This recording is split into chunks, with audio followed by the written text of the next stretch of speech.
Hello humans, and welcome to Alien Robot Tiger, a podcast about you.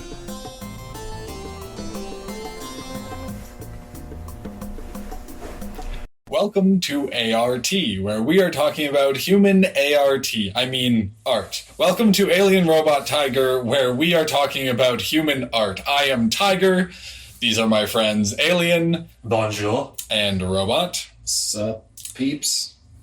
And I would like to start with an age-old question about art. What is the proper way to engage with art? Well, you want to first listen to the podcast, ideally in a place and state where you're not going to be as distracted by outside things. Maybe take notes on what we are saying. How about more generally, not our art, but our art in general? Okay, so art in general. What is art? I'm going to give a slightly Christian answer and then allow you two to give more nuanced answers. And in Christianity, you have this, they call them the transcendentals. You have the good, the bad, and the ugly. So these three transcendentals, I think it was Thomas Aquinas who spoke about these the most. And you have the ugly, no, wait, hold on. I feel like I'm getting this wrong. The good, the true, and the beautiful. Okay. I'm sorry, the good, the bad, and the ugly is a piece of art, but I'm thinking about art as a overall thing. So you have this thing called the beautiful. And I would say, in a simple explanation, that art is humanity's attempt to sort of interact with, participate with, and I guess possess beauty. So that's what I would say. Art is beauty in a digestible format. Do humans mentally digest art? Is there some sort of function where they devour it for some sort of aesthetic sustenance or something? I like that metaphor. It would explain why many cultures that are focused on materialism tend to not produce art. Like if you look at communist or other extreme totalitarian states, they generally don't produce art. I think that comes at least partially from the censorship of the state. Like in those totalitarian regimes, self-censorship of anything that isn't in communion with the party becomes totalizing at a certain point in its flux and then decays after that. So it's almost like religion, where extreme religions, especially when they grow to extreme power, can have heresy, and people are so afraid of the consequences of verbalizing heresy outwardly that they're also afraid to project it into other mediums. Interestingly, one of the reasons I've heard that the French communist movement did so poorly is they started kicking out the artists that weren't interested in making only communist propaganda, and they lost so much of their base of these people who were interested in communism but also interested in art for other reasons that their political base collapsed.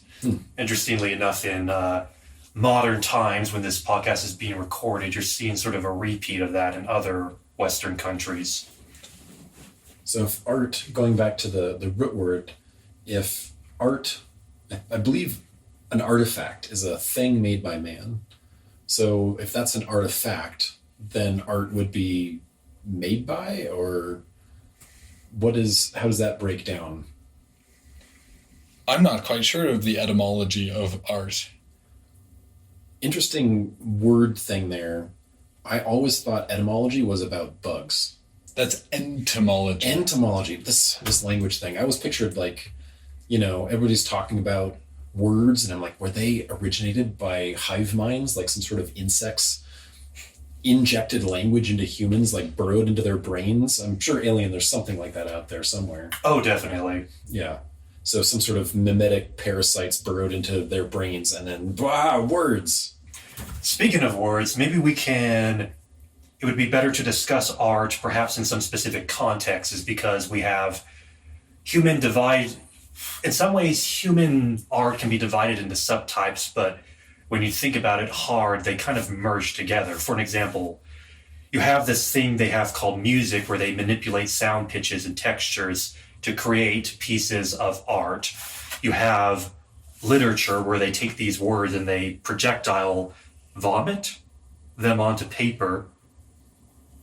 And then there's poetry, which is a form of this sort of word projectiling on the paper. There's literature, fiction. There's many subtypes of writing. Then there's painting, which is where they take paints, colors, and they put them onto these blank canvases and create scenes of things. Or walls on anything. Ceilings, any surface. cars, Themselves. Exactly.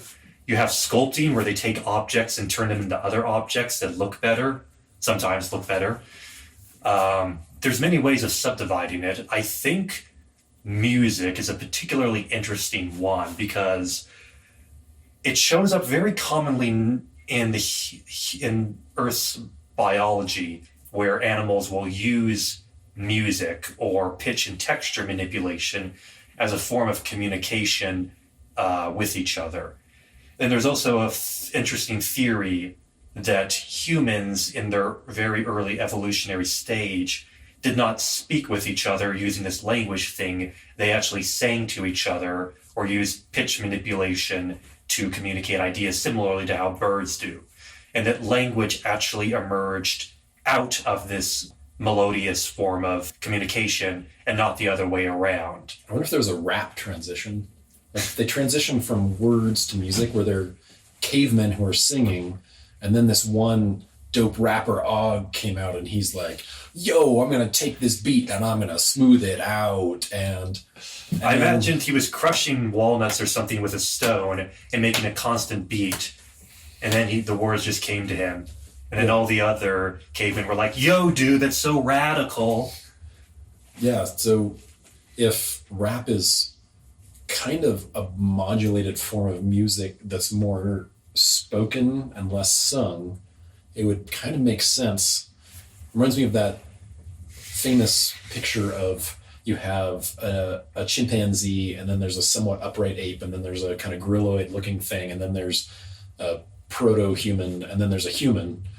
It would be like a caveman singing, and then a semi-human looking thing dropping some fat beats, and then a person at a desk. Yes, I think saying rap as the intermission between human singing communication and human spoken communications, rap makes a very good kind of, what do they call that? Sasquatch, the missing link. It's sort of the missing link between those two modes of communication. I think rap is a very particular type of poetry. I think broadening that out to poetry is perhaps a better way to link the two, because while rap is certainly beautiful poetry, it's a system within itself. And when you look at language trees and the process of language change over time, you see a process of languages becoming more literal in general over time and less poetic. At least we have over the few centuries of poetic history that we have to the modern day, which is a uniquely unpoetic time to be a human. Interestingly enough, this isn't the first time I've seen a civilization go through a phase of being apoetic. The Romans in particular were rather interesting in that they, on the subject of different civilizations prioritizing or producing different types of art, the Romans really liked sculpting things and building giant things, but they didn't write poetry. In fact, as far as I can tell, they didn't write that much poetry compared to other. Am I confusing them with a different one? Potentially. There's Catullus, and there's some great Roman poets. Latin is an excellent language for poetry. I don't deny that. Though music, I don't know of any recordings of Roman music. that exist today. The recording technology was a little limited back then. Well, I feel like in my own experience of examining human music, that more surviving written down music exists from the Greek world and from the Roman world, even though the Roman world had a much more significant impact in the long term than the Greeks did. It seems the Romans were very much nuts and bolts, materialistic sorts of people. They were about get up and go do something. I read or otherwise absorbed somewhere that most Romans would get up in the morning, and from waking up to being out in the streets doing things was 15 or 20 minutes. So they just would get up and then they'd be out doing things. So they had a very outward focused, interactive, get things done sort of society, at least in the beginning when they were getting stuff done, before they were getting overrun by barbarians and swindling each other and things like that. Mm-hmm. Kind of looping the conversation back around. So we have music, or which, if we go with the theory that humans sang before they talked, poetry, where does poetry emerge from this, as well as writing? And I'm going to distinguish poetry from what we would call literature, even though that distinction is more of a modern thing that probably did not exist as much in the past. Well, I think that's one of the earliest, if not the earliest, distinction, as literary grew out of poetic when people started writing things down. Before there was literature, you could not have a literary. You can't write letters if if it's an oral tradition, which is highly poetic usually, because one, it's easier to remember, and two, it's beautiful. Yeah, as I've mentioned before, my kind of understanding of this language thing that humans do is still very difficult for me to understand and process, so I'm having a bit of difficulty sometimes communicating my own ideas in this format. But I guess the question I want to ask about poetry specifically is, what is it, and this is probably a very deep question, but what is it about poetry that makes it beautiful? And I'll posit one of my own ideas about this. To me, it seems when a human finds a piece of poetry beautiful, it's because using these words in their languages, they're able to convey, it's sort of like using an analogy for computers. There's these files you have on your computer, and then you can do something called compression, where you take a file and you shrink it down to make it much smaller than normal, and then can ship it off somewhere much easier, and then you can reopen it and it'll become big again. Poetry seems to be where people are trying to describe a beauty of something else and using words to evoke that, but they're doing it in a very concise and compressed manner. So a piece of poetry that humans find particularly beautiful seems to be one where it can invoke a great sense of beauty about the world in a representative format, but it's able to do it in a super compressed and concise manner. Instead of having to describe a waterfall in all of its millions of details and sort of combinatorially explosive nature, they're able to conjure that up within a human mind just by saying 2 sentences. So if you combine that, a picture is worth 1,000 words, and your version of poetry as a compression of language in a sort, then Keats writing a poem is kind of like English language JPEG.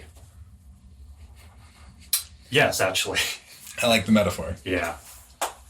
So we have poetry is the transition, maybe, or something that transitioned, because plays, even often today, are not as much as they used to be, but are poetic. So I wonder if that is where the transition from spoken word to literature came about, because there might be oral stories, but there weren't things such as novels until relatively recently in human history. You might have plays with rhyme and things, but having a story such as, well, humans, you go to one of their grocery stores and there's such a desire for hunger for words, you might say, that even in their places where they get their calories, there's often areas where you can get fairly crude, like most of the rest of the food you can get in those stores, crude, cheap repackaged word chunks, bound up in compressed paper pulp, but they're so hungry for it that even when they're getting calories, they're getting brain chow, I guess. They're having aesthetic consumption. Yes. With their caloric consumption. Are you sick of having a torch-wielding mob flush you out of the jungle because you ate one little baby? Did you get to eat a human years ago and just can't get the taste out of your heart? Well, we have a treat for you. At Tiger Joe's, we are releasing a brand new flavor, human-flavored pork. A safe, easy, and all-organic way to get that human flavor we all know and love. Available for online purchase while supplies last. Safe for human consumption. No humans were killed in the manufacture of this product. And like getting back to the aesthetic consumption, how is it, or how do you imagine that humans do that? What is back to my first question, what is the proper engagement with art? How do you get the most out of an artwork? Well, you compress it down and run it through several filters, and then you train an AI to analyze it and then see if it can reproduce it. And if it can reproduce it, then that's how you make an AI make art. So I wonder if AIs think I'll have to ask them if they think their art is pretty or if they don't care. So if an AI that is indifferent to the quality of its art makes art, it can be beautiful. I suppose a thing that doesn't mean to be beautiful can be beautiful. If you have a child that apparently sometimes, especially their parents, ascribe beauty to their children, the child might not intentionally be beautiful. They're just that way because of their genetic makeup or the fiber wrappings they have them adorned with, or however they've arrayed the protein fibers on top of their head, or whatever makes humans beautiful. Which, is that art? If someone wears makeup where they put plasters and things on their face, is that art? I would say so. Well, there's also, you brought up plays, and there's some interesting differences here. So if one human were to paint a painting, they walk up to a canvas, they take their oil paints and they make a very good painting, and they look at it and other people look at it and they have aesthetic experiences from looking at this painting. You have that, but then you have those things you have to call plays.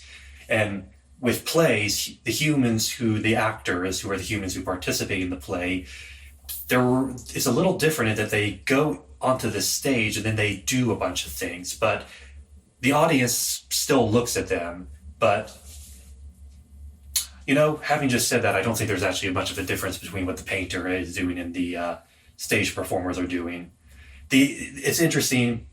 I think the bigger distinction should be made between the art producer and the art consumer. What are the people who are creating the aesthetic things or the aesthetic experiences doing versus what are the people who are observing and, for lack of a better word, consuming the aesthetic things and experiences? I feel like they're both interacting with the aesthetics for certain reasons, but I feel like there's a difference between why they are interacting or what they are getting out of the interaction. It seems like it's favorable emotional content. It's not useful calorically. In fact, the human brain uses something like a quarter of the calories that their bodies consume.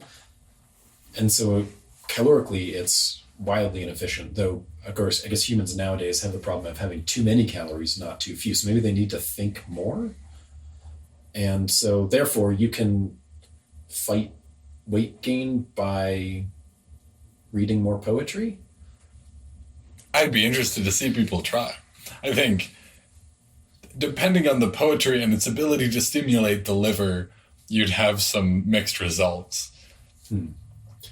But it seems like there's a desire for evoking emotions that one wouldn't otherwise experience. Because if you want a story, I still postulate that stories are humans' attempts to predict the future by looking at pasts or alternate futures to help them navigate their worlds better. But it seems like art doesn't have that same thing, even if it's using words. It might have something like a play might have cautionary tales or heroic exemplars or something. But it seems like humans, it's less about future prediction and more about experiencing different modes of emotionality. Is that somewhat accurate? So I feel like there's two reasons why, and these might not even be different reasons why humans would interact with art. So the first one is kind of like what you were alluding to as a form of, I would call it practice, skill practice. They could be using art to practice certain emotional states. They could be using art to, like you said, predict the future, practicing these things.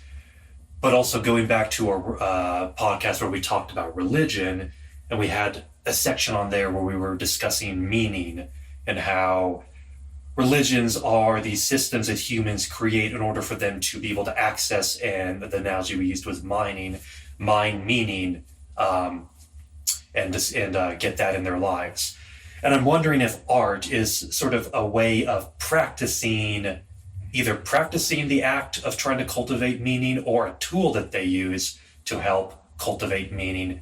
Maybe both. It's kind of like, a sword fighter, a knight in medieval Europe would practice with his sword on a wooden post to build up that skill of being able to strike well with a sword. But eventually the battle comes where he needs to go out and strike with the sword to protect his land. He's practicing for the skill in the first situation, but in the second situation, he's having to actually go out and do the skill that he was practicing for. And art, to me, could serve as both of these functions. It's to practice the cultivation of meaning, but it's also a tool by which meaning is cultivated. So if you are observing a play that is a tragedy and witnessing some doomed hero acknowledging their doom and going through the suffering, then that is like the knight whacking his stick against a post to prepare for battle, is preparing yourself emotionally for your future suffering along that same vein. So you witness someone going through facing their death, or witnessing the death of a loved one, or losing their kingdom or something, and that prepares you for similar things in your own life. I agree. I think that's a good analogy. And similar things in the lives of people around you. There's been some interesting psychological studies on the effect of regular theater going boosting people in empathy scores and similar metrics of increased ability to relate to other people more different from themselves. Which would make sense, because if you're viewing many plays, you're witnessing a wide variety of carefully designed and presented experiential moments from other people, cultures, fantastic places. Compressed lives, if you will. JPEGs. Yes, indeed. And I think it may differ from witnessing it on, say, a computer over the internet, because it's less experiential.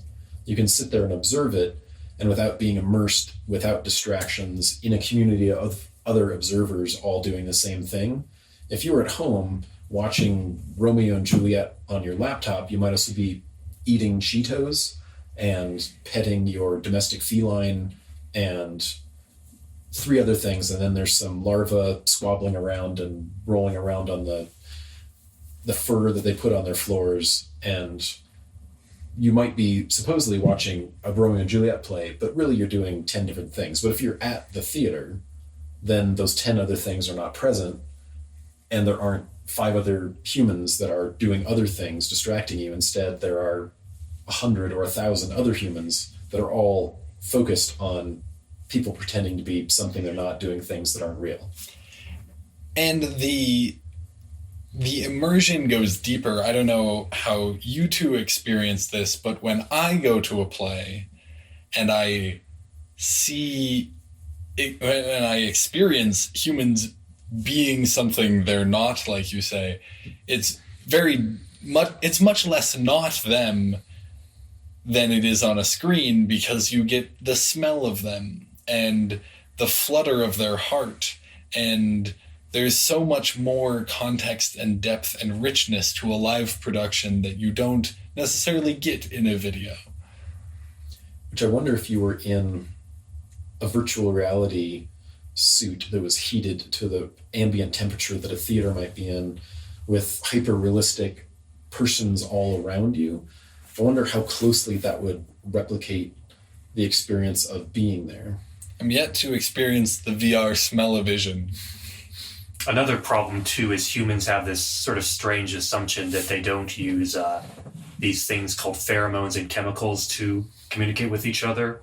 And as far as I can tell, there hasn't been any ability of VR to be able to replicate chemical interactions between humans. I feel like they have to get within appropriate proximity with each other to experience that. So even if the VR has appropriate temperature and tactile sensation, there's a lot of other sensory information that is very subtle but very important that they have yet to replicate. Biomagnetic fields. And that's another good one.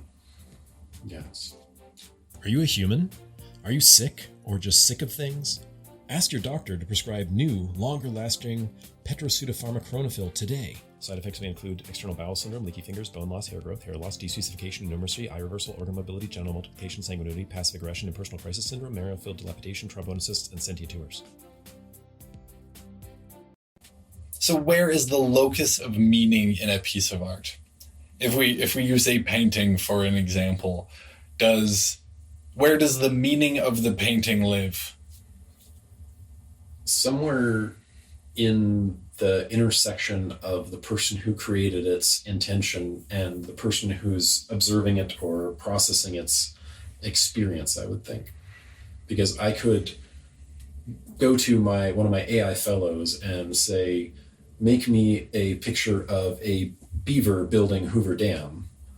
And I could tweak that in various ways, and I might have something that I view as beautiful or interesting, and you might look at it and think it's a beaver's messing with a dam. Or you might be a beaver and be astounded. And so I'm not sure if that quite conveys it, but if I am doing that perhaps commercially because I want to sell beavers on dams or on my art, or if I'm doing it because I'm genuinely passionate about those dam beavers, those Hoover Dam beavers, those beavers dam hoovering, Hoover damming. Anyway, I am a dam... The beavers damming Hoover. Is Hoover the river? Can you Hoover? Perhaps not. The more important question is, what did Hoover do to be damned by the beavers? Indeed. I wonder if beavers are religious about their dams. Maybe the river is evil and that's why they're damming it, to be contained. I would doubt it. Are beaver dams artistic? I would say so. So here's a question. If we're trying to figure out what and why and how art works in humans, how does it work in tigers?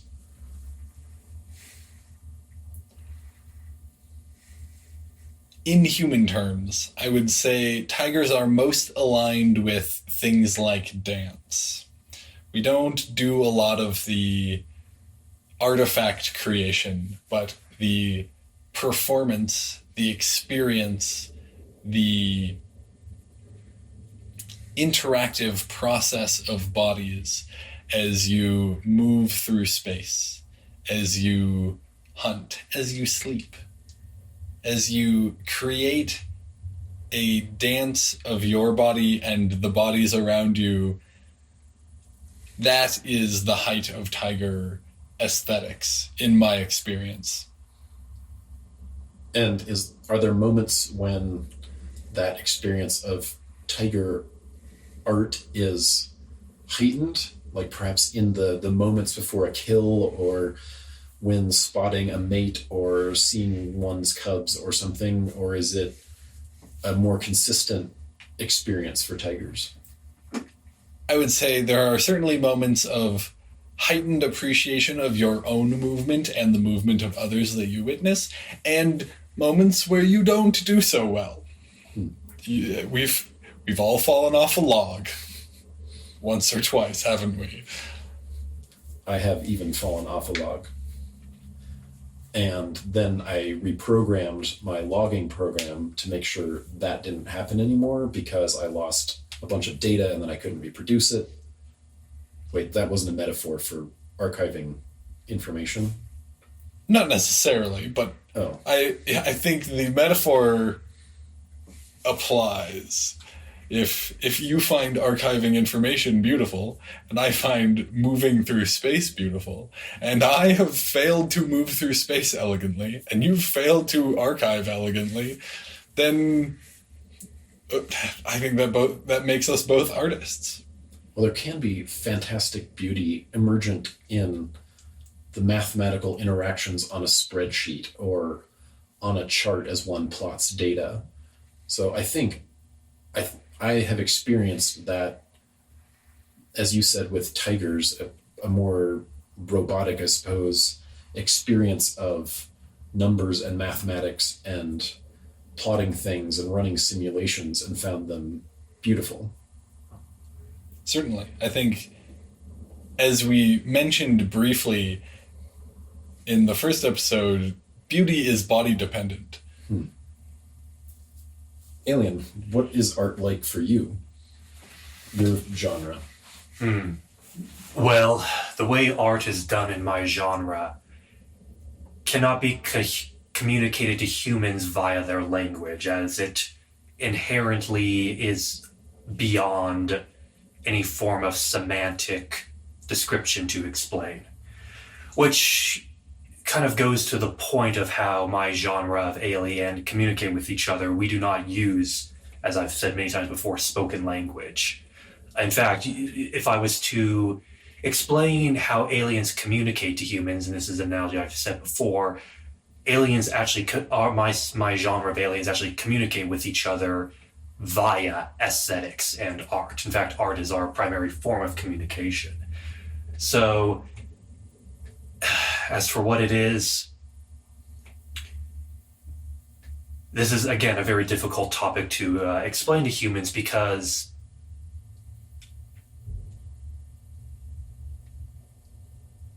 I cannot even begin to try to explain this system. So if you went to, say, a cornfield and put geometric art in the field by bending corn stalks, could that be a form of communication? There might be layers and layers of depths and message in that, in the art, where it's not art because you wanted it to be artistic or something, but there might be layers of message that the genre might be trying to communicate, and humans are like, wow, you messed up my corn, better fire off that insurance claim. Yes, that was actually why my superiors sent me here to directly interact with humans, because for the thousands of years that I've been on this, mostly above this planet, studying humans, I have attempted to communicate via doing things like that, such as, drawing symbols into their cornfields, onto their hills, sometimes scribbling stuff on walls. I remember there was this famous painter in the Renaissance where he made a painting and I snuck in afterwards and drew a picture of one of my ships onto it to try to communicate to the humans. But then that was before I realized that art is not their primary form of... I knew that art was not their primary form of communication at that point, but I was still, in my own head, overemphasizing how important it was for us and projecting that onto humans. So attempting to insert myself into various forms of human art proved to be a rather futile attempt to communicate with them. So I unfortunately had to learn this somewhat clumsy system of phonetic sound manipulation to communicate with them, which has been better, but it's rather clunky. Which goes to a point I wondered before I met you, Alien. I thought, if alien life was out there, how would we know we'd met them? What if they were entirely electromagnetic or formed out of radio waves or gravimetric pulses or something? we could be interacting with hundreds of species of aliens right now, and they might actually be communicating in their language. Suddenly you get heavy and you tip over, and you're like, whoa, I tripped over nothing. And that might have been an alien being like, hey, over here. And you're like, wow, I'm clumsy. The simple answer to that is you humans might not be able to detect them. You might not actually have your, I keep saying you, sorry, your human form in front of me was somewhat deceiving. I forgot to change into my normal Yeah. suit. It was a busy day. Mm-hmm. I must say that the suit that Tiger's wearing right now is quite fantastic. Why, thank you. Yeah. It is a work of art, if I will. Indeed. Yes, humans simply might not have adept sensory capabilities to detect certain other forms of life within the universe, as I'm sure my genre of alien is not capable of detecting certain ones as well, but there are ones that we can detect that humans cannot. I don't know if it's even, perhaps hypothetically, but it might not actually just be possible for one. I'm going on for too long. How does art make humans human? Or how does human art make humans human?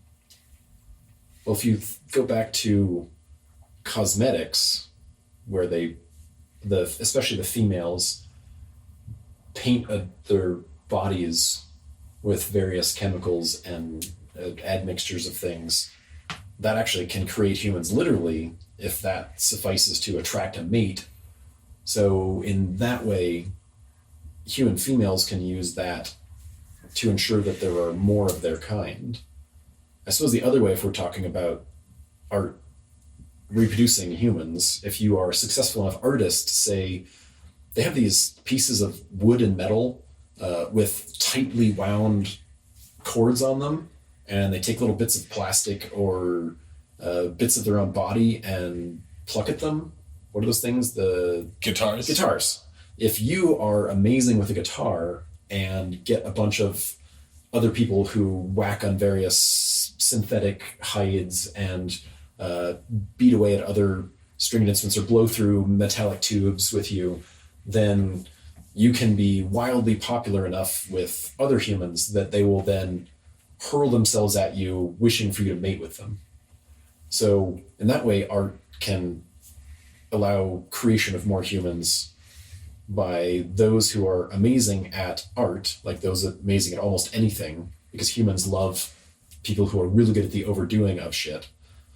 Then that excellence in whatever area, even if it's being humorous or being a really good liar so you can lead countries or whatever, people throw themselves at those. Or on a smaller scale, dressing well, speaking well, having proficiency in whatever you do for a living. Those are all ways of engaging with art that also benefit you erotically.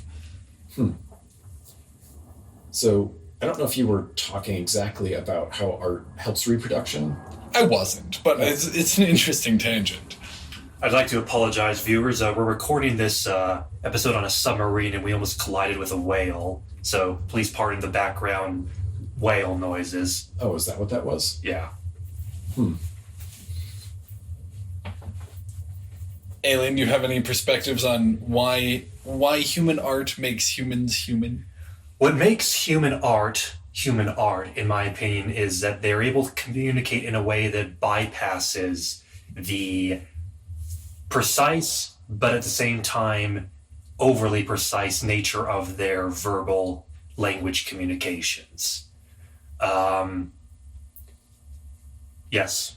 So in some ways it's a stopgap or filler to fill in the holes that the flattened songs of their speech leave in trying to communicate with other humans. Their flattened speech gives them a very strong and I would say almost unique ability to precisely chop up the world in a communicative format, to be very particular and pinpoint about certain aspects of the world that they observe. But this can also be a problem in that they get overly caught up in these very narrow, focused means of interacting with and observing the world.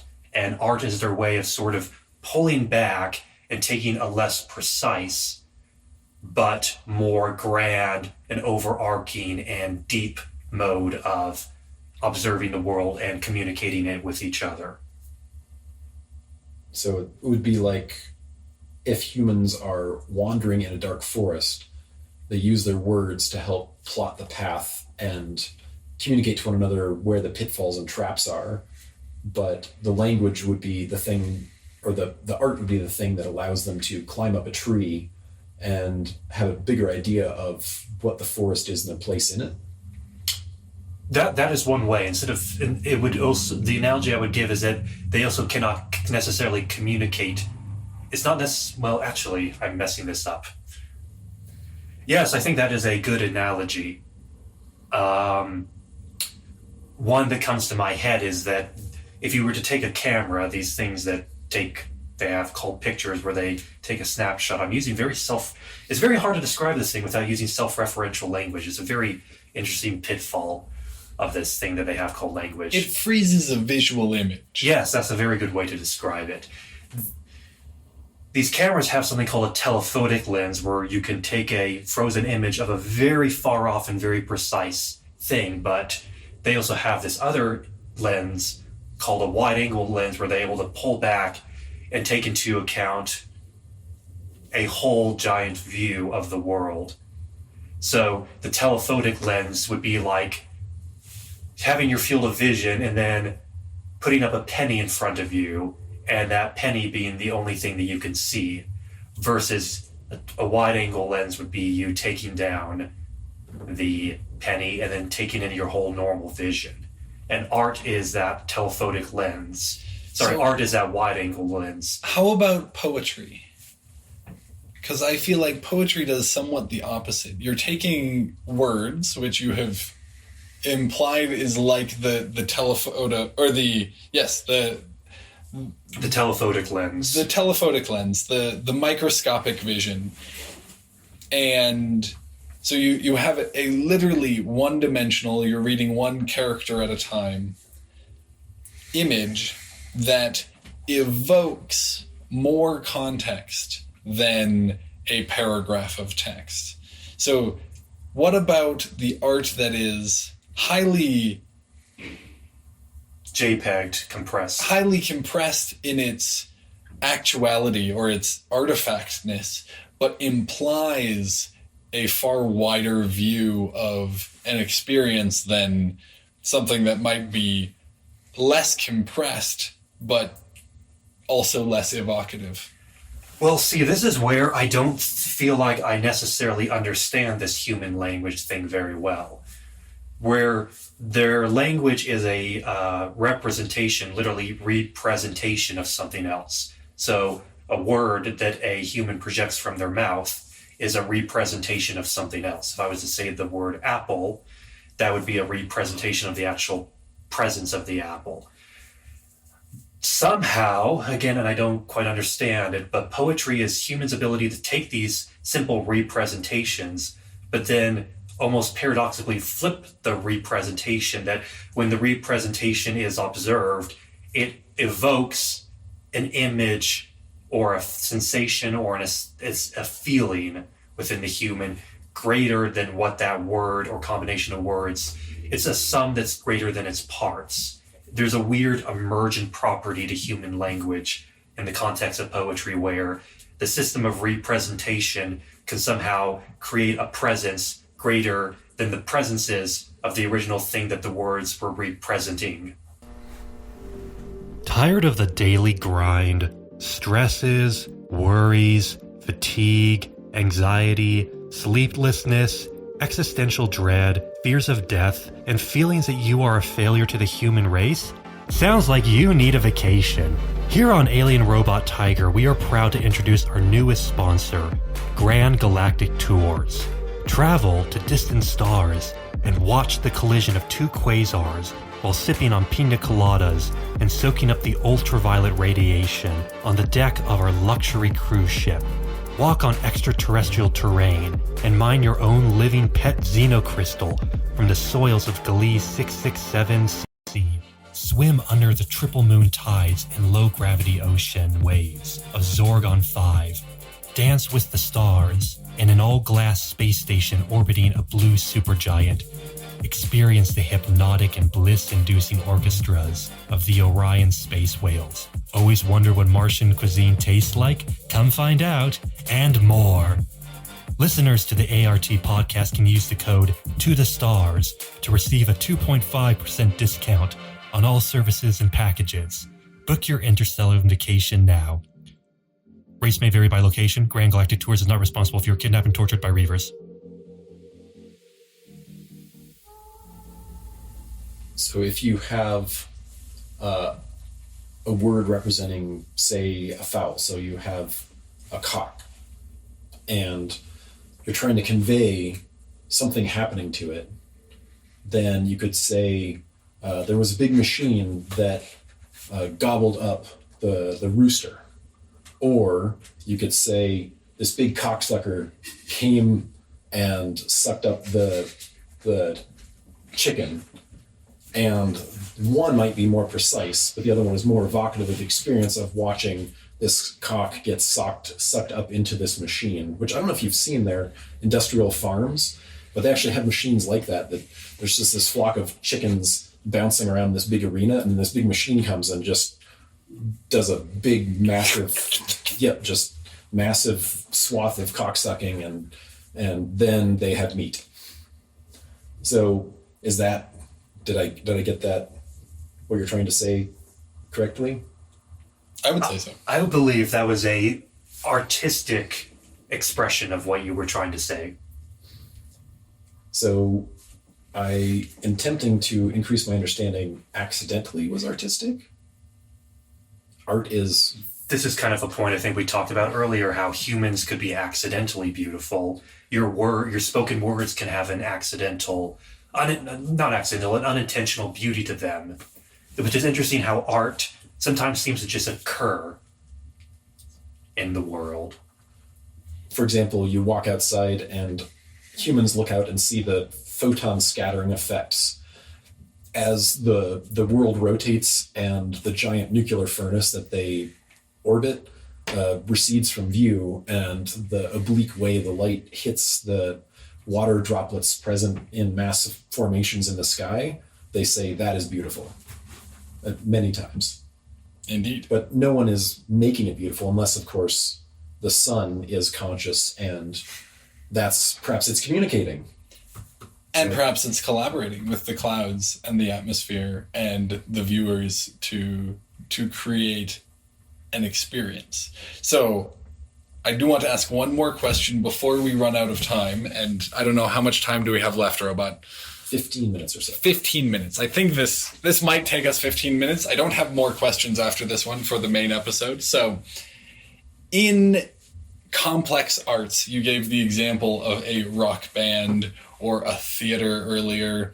In these complex arts that are not a single voice singing or a single person painting,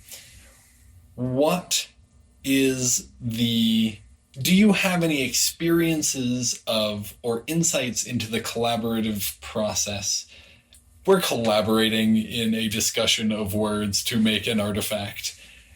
What can we say about this collaborative process for art? Say as far as utility or what it is like experientially, or either, both. Well, when you said a rock band, I actually thought of Stonehenge, because that is a rock band, if I'm not mistaken. Or are you talking about something different? I was talking about the people with guitars and drums and metal tubes. Right. Oh, okay. Different meaning of rock band. But anyway, Stonehenge, the process of creating that pretty much could not have been done by one person, or any of those giant megalithic constructions that humans were so into for thousands of years. And then now we just build skyscrapers. Yes. No. Now they just build skyscrapers. Yes. Giant vertical greenhouses designed, but they're afraid of world heating. I don't know. They seemed like always like they're giant greenhouses to me, and then they have to spend a bunch of money cooling them down. Like, let's build let's put our houses and offices and paint them in glass to make sure they trap as much heat as possible, and then put big machines to suck the heat out. And they also like to build these in very hot places around the world, which seems even more counterproductive. Yes. But going back to before they made things out of glass to trap heat and then void it, then they Stonehenge. So the process of creating Stonehenge, I imagine, must have been a collaborative process by people thousands of years ago trying to convey something, unless it was entirely utile. Is utile a word? Unless the henge was entirely utile to process equinoxes. Conveying something is also utile. That's true. Yes. So that process had to be a defining feature of the lives of the people who did that. So regardless of our perceptions thousands of years later of the rock band Stonehenge, those people, it might have been their life's work or a sacred relic or a sacred undertaking. Like many of the monasteries they built in Europe might take hundreds of years to build. And so someone for their entire life might build one giant buttress. And that might be their entire life's work. And so I wonder if perhaps wrapped up in those cathedrals, which I have not had the chance to direct my physical unit to yet, but I imagine there might be some of that experience of those stonemasons and bricklayers and carpenters putting literally their whole life into building a wall. Certainly. So I don't know if that covered it. Art is, I think, something that I am uniquely disqualified to process because I can occasionally, with help from my compatriots, manufacture things that look artistic, but it is generally a perplexing thing to me. Perhaps the opposite of you, Alien, since your genre communicates primarily in art. So perhaps you could, as I flounder away over here, perhaps you could communicate it more effectively, if such is communicable in this language. All right. I do not believe I will flounder less than you, given my history with this language. I will probably flounder even harder than you. In my attempt to flounder my way through this language to explain it, I would say that, so works of art, which is, I would say, art that a large group of humans have collaborated together with, is something that a lot of humans don't think about, and then other humans think about a lot. A particularly interesting, unique human by the name of Martin Heidegger was particularly interested in this idea of works of art, as an art that was created by groups of humans, even though that's a bit of a understatement. I would say, using my best ability to communicate this idea to humans, that works of art are the same as an individual painter or an individual ukulele player would write a song or paint a painting. A work of art produced by a group of humans is the same thing, but is created by a hyper agent, not a individual agent of the human, but the collective of the humans merging together to create some sort of hyper agent beyond them, as I've called them, colossi or daemons. Like an orchestra, to use your... Yes, an orchestra would be a hyper agent. You know, you could even call these an orchestra of humans orchestrating together to create orchestras or cathedrals. So the cathedral, or the performance of an orchestra, and that's not necessarily the written piece of music that the orchestra has, but the performance of the orchestra or the cathedral is a aesthetic creation, artifact created by a hyper agent made of many humans within that agent. That agent might still be around, that agent might be gone. The hyper agent could have been formed very briefly as the humans got together and then dissipated as the humans themselves dissipated from each other and no longer participated in the same project. But at the end of the day, I would say works of art are the same thing as individual pieces of art, just created by hyper agents. And so it seems like in some way art is part of the thing going back to cultures, seems to be one of the things that is like the mortar between the bricks of human societies.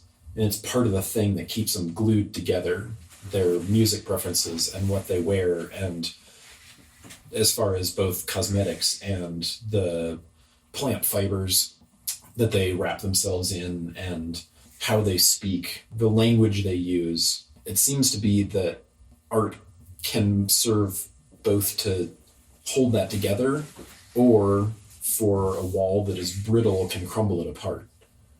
Like in the 60s and 70s, there were the people who now are the people in power, but back then they were the people rebelling.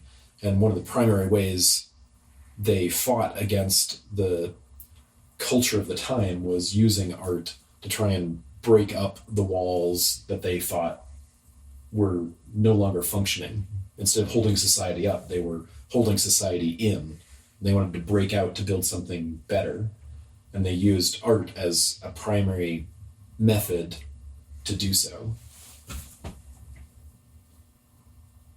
So if a society does not have enough art to keep the society coherent, then it risks being broken down by either individuals who have no art at all and don't value the mortar in any way, or other societies whose art is superior and eats away their mortar and their walls push in and knock down their walls. Or even, like you said, a new generation that responds to a different art. Like you see art movements through ages.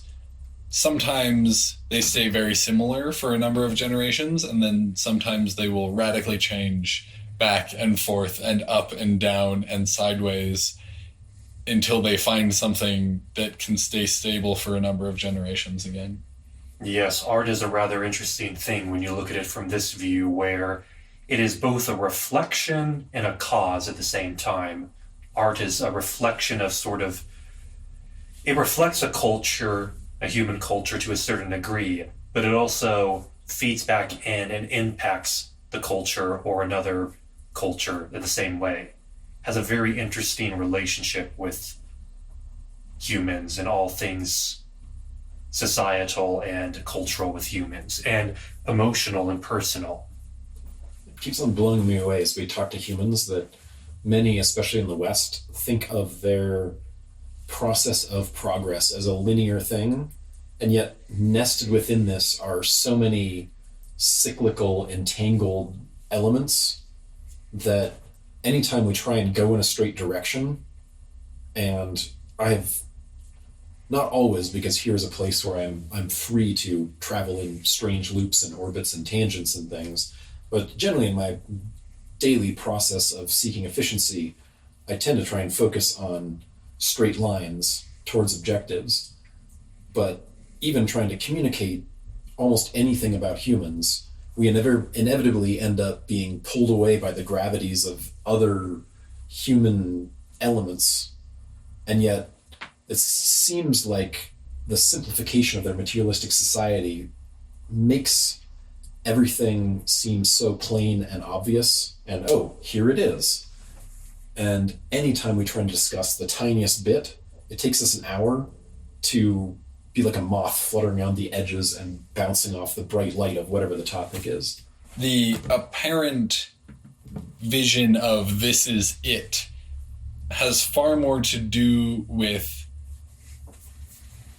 a culture that reinforces and collaborates in its own delusion, directing people always away from the beautiful and the good that exists in the complexity and intricacy of reality, and replaces it with a virtual space that seems to be, this is it. These are your two options. Welcome to Trader Joe's, where we have one kind of this and one kind of that, and this is the organic version and the non-organic version of the thing we have two of.